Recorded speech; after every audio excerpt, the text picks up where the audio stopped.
स्वातंत्र्यानंतर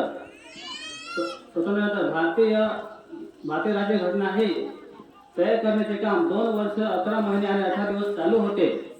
डॉक्टर बाबासाहेब आंबेडकर यांच्या अध्यक्षतेखाली संविधान समितीने आपली राज्यघटनेचा मसुदा तयार केला. हे संविधान 26 नोव्हेंबर 1949 रोजी स्वीकारण्यात आले आणि आपली लोकशाही राज्यघटना ही 26 जानेवारी 1950 मध्ये अंमलात आली. 1950 मध्ये आपलं भारतीय संविधान लागू झाले आणि भारत एक सार्वभौम समाजवादी धर्मनिरपेक्ष लोकशाही प्रजासत्ताक राष्ट्र बनले. तसेच या दिवशी भारताला पूर्ण प्रजासत्ताक म्हणून घोषित करण्यात आले. हा दिवस आपल्या देशभरात राष्ट्रीय सण म्हणून मोठ्या उत्साहात देशभरात साजरा केला जातो. यामध्ये भव्य परेड, देशभक्तीपर गीत तसेच विविध सांस्कृतिक कार्यक्रमांचा समावेश असतो.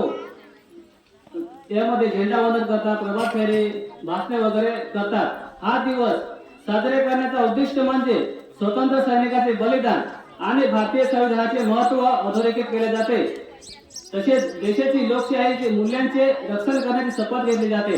पहिला प्रजासत्ताक दिन डॉक्टर राजेंद्र प्रसाद यांनी पहिले राष्ट्रपती म्हणून शपथ घेतली आणि 21 तोफांच्या सलामीसह ध्वजारोहण केले. एवढे बोलून मी माझे 2 शब्द संपवतो. जय हिंद, जय महाराष्ट्र.